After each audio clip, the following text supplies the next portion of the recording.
Aditya जुपाली education channel पर आप लोग का स्वागत है। आज ये वीडियो बहुत दिन के बाद हम ला रहे हैं। कुछ कारण हो गया था, उसके कारण से वीडियो नहीं ला पा रहे थे।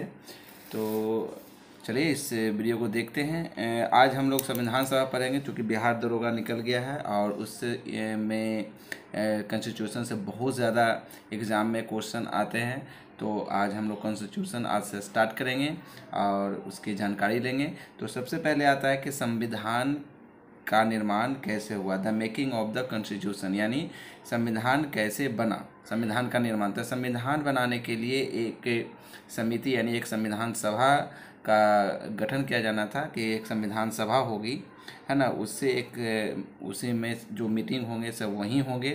तो वो बनाने के लिए संविधान सभा का जो विचार आया वो सबसे पहले एम.एन. राय को आया 1934 ईस्वी में। इसे याद रखिएगा, संविधान सभा का विचार जो आया 1934 ईस्वी में एम.एन. राय को आया, मैंने एम.एन. राय ने दिया ये विचार 1934 ईस्वी में। देखिए इसे पढ़ते जाइएगा, नोट करते जाइएगा और याद करते जाइएगा, ये बहुत ज़्यादा इम्पोर्टेंट है, ठीक है।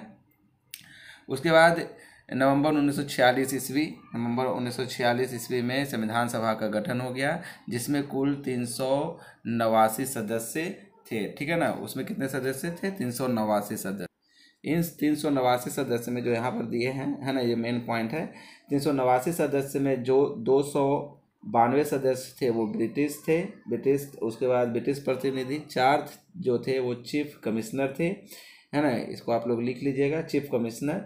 और उसके बाद 93 जो थे वो देसी रियासत से थे, ठीक है ना। देसी रियासतों को, जो देसी रियासत थे उनके प्रतिनिधि थे। तो याद कर लीजिएगा, 292 ब्रिटिश थे, 4 जो कमिश्नर थे, है ना, हाई कमिश्नर जिसको कहते हैं, और 93 जो थे वो देसी रियासत के प्रतिनिधि शामिल हुए थे।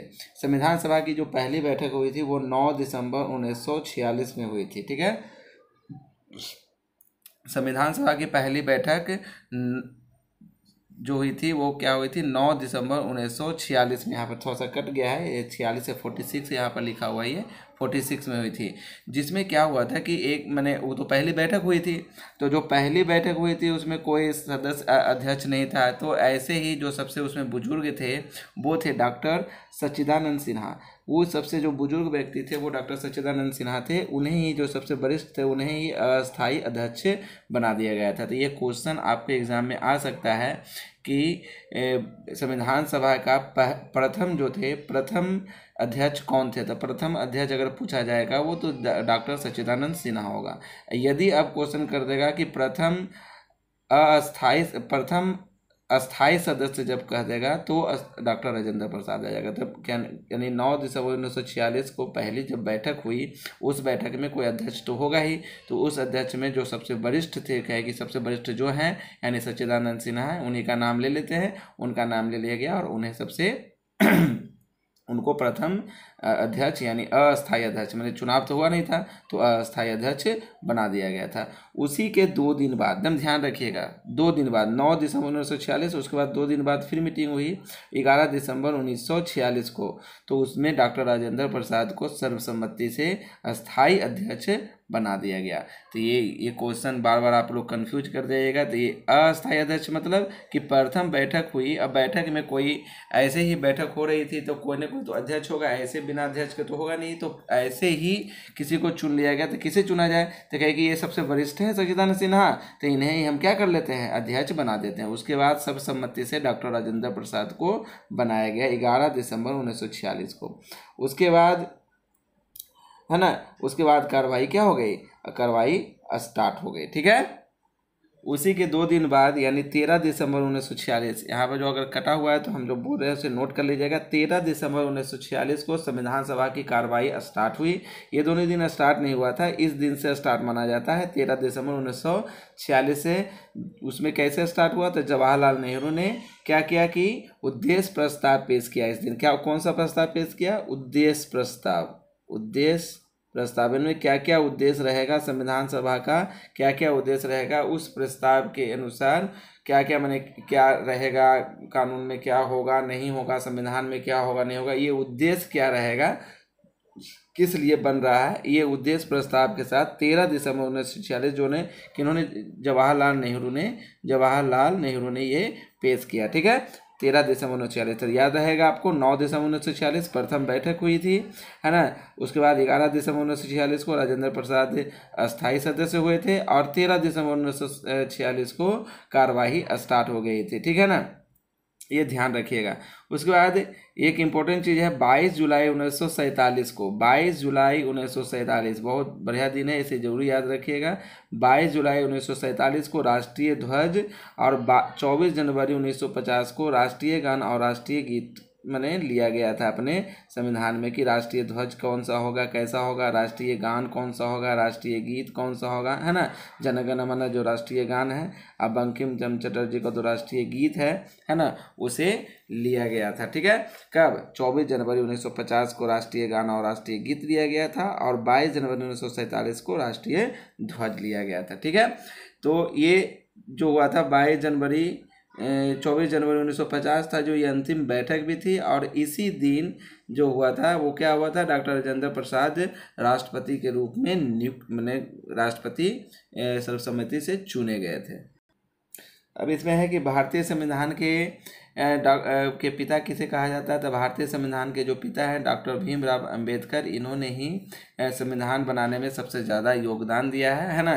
तो संविधान सभा के पिता कौन है? डॉक्टर भीमराव अंबेडकर, जिन्हें आधुनिक मनु भी कहा जाता है। अगर आपसे क्वेश्चन कर दिया जाए कि आधुनिक मनु किसे कहा जाता है, तो वह है डॉक्टर भीमराव अंबेडकर, ठीक है। जब संविधान बनकर तैयार हुआ, पूरा संविधान जब बन गया, तो उसमें जब बना था नया नया, उस समय इसमें 395 अनुच्छेद, 8 अनुसूचियाँ और 22 भाग थे, ठीक है। फिर बाद में इसमें कटपीट करके जोड़कर आगे बढ़ाया, तो फिर ये 395 अनुच्छेद अभी भी है वर्तमान में, लेकिन ये 8 अनुसूची से 12 अनुसूचियाँ हो गई हैं और 25 भाग हो गए हैं टोटल, ठीक है, वर्तमान में जो अभी है, ठीक है। इसमें टोटल 299 मेंबर थे जो संविधान बनकर तैयार हुआ था, उसमें से 284 मेंबर जो थे वो उस पर संविधान जो बना है उस पर साइन किए थे। 26 नवंबर 1949 को क्या हो गया, संविधान पारित हो गया। याद रखिएगा कि संविधान पारित कब हुआ, ये जो साइन किए थे उस पर, एक मैंने जैसे ये बुक है तो इस पर सब साइन किए इस तरह से संविधान पर, तो संविधान पर साइन कब किया गया, 26 नवंबर 1949 को ये सब साइन उन करके रख दिया गया, और उसे पूरे देश में लागू कब किया गया, 26 जनवरी 1950 को। साइन कर देना और लागू होना दोनों अलग अलग है, ठीक है। तो संविधान पारित हो गया था 26 नवंबर 1949 को, लेकिन 26 जनवरी 1950 को क्या हो गया था, ये पूरे देश में लागू हो गया था, और इसी के दिन गणतंत्र दिवस हम लोग गणतंत्र दिवस के रूप में मनाते हैं, ठीक है। जो हमारा संविधान बना है उसमें 7 देशों के संविधान का अवलोकन किया गया। पहले 60 देशों का ऐसे ही नहीं बना दिया गया है, 60 देशों के संविधान का अवलोकन किया गया है कि किसमें क्या खामियां है, क्या बुराई है, क्या अच्छाई है, उसके अनुसार अच्छाइयों को लेते हुए 60 देशों के संविधान का अवलोकन करते हुए इसे बनाया गया है।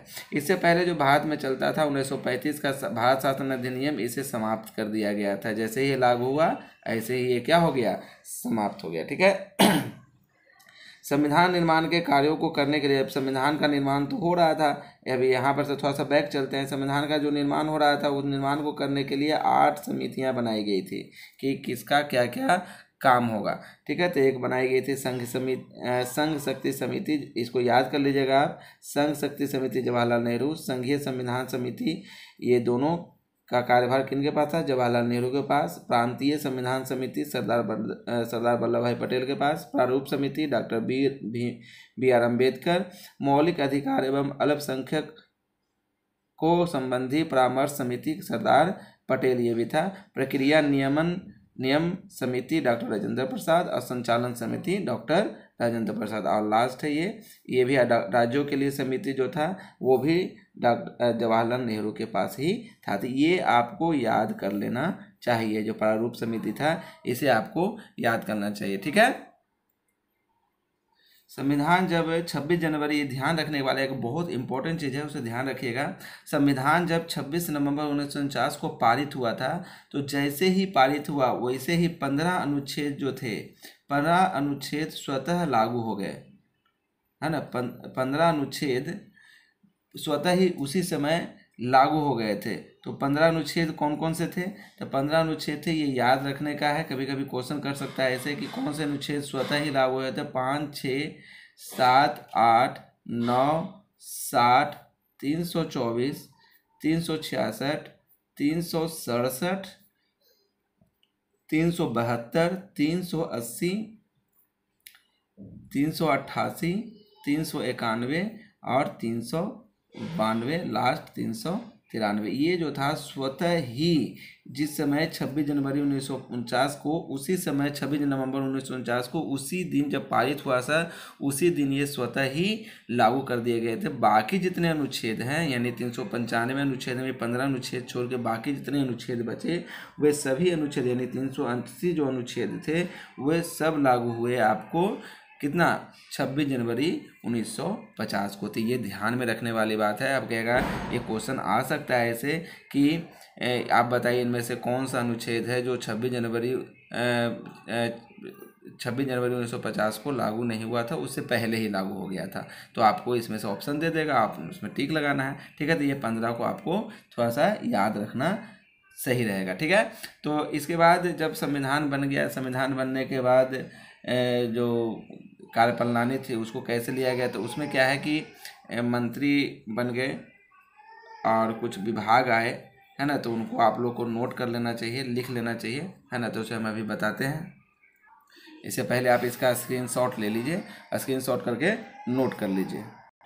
तो देश आज़ाद होने के बाद जो मंत्री बने और मंत्रिमंडल जो बने, तो वो थोड़ा सा आप लोग को ध्यान रखना जरूरी है ना। ये विभाग ये आपको याद रखना जरूरी है, इसको थोड़ा सा याद रख लीजिएगा। ठीक है, तो जवाहरलाल नेहरू को जो मिला, जवाहरलाल, पंडित जवाहरलाल नेहरू भी बोल सकते हैं, नेहरू जो थे उनको मिला कार्यकारी परिषद,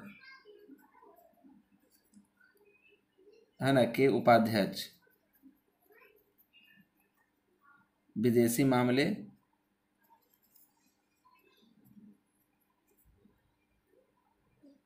तथा राष्ट्रमंडल। ठीक है, ये जवाहरलाल नेहरू को मिला जो हमारे प्रथम प्रधानमंत्री भी थे। ठीक है, वल्लभ भाई पटेल जो थे,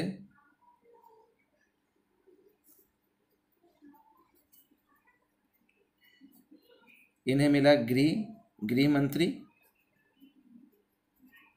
सूचना प्रसारण मंत्री।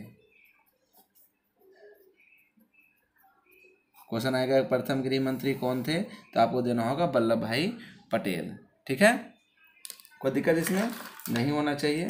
चलिए अगला चलते हैं। शिक्षा मंत्री जो थे वो थे सी राजगोपालाचारी। सब नोट करिएगा, सभी इंपॉर्टेंट हम आपको लिखा देते हैं। ये शिक्षा मंत्री थे। फिर है उसके बाद कृषि मंत्री जो थे वो राजेंद्र प्रसाद,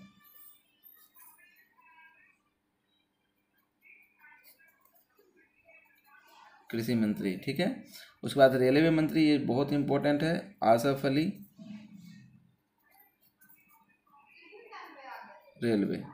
ठीक है, उसके बाद है वित्त मंत्री जो थे, वित्त मंत्री के लिए बहुत पूछा जाता है क्वेश्चन, वो थे लियाकत अली खां। और स्वास्थ्य मंत्री वो थे गजानतर अली खान। ठीक है, तो आप लोग इसको क्या कर लीजिएगा, याद कर लीजिएगा। ठीक है ना, ये आपको बहुत इंपॉर्टेंट है। जो प्रथम मंत्रिमंडल बना था, प्रथम मंत्रिमंडल में ये आपके सभी मंत्री थे। ठीक है ना, ये प्रथम शिक्षा मंत्री कौन, प्रथम कृषि मंत्री कौन, रेलवे मंत्री, वित्त मंत्री, स्वास्थ्य मंत्री कौन थे। ठीक है, तो आपको वीडियो आज का कैसा लगा आप बताइएगा, और कंटिन्यू अब वीडियो आपको डाला जाएगा। कमेंट जरूर करते रहिएगा कि किस चीज़ पर आपको वीडियो चाहिए, जिससे हमें वीडियो बनाने में थोड़ा आसानी होती है। ठीक है, तो इसी के साथ आज का ये वीडियो समाप्त करते हैं। आज ज़्यादा से ज़्यादा इस वीडियो को लाइक कीजिए, शेयर कीजिए, ताकि हमारा उत्साह वर्धन हो। जय हिंद।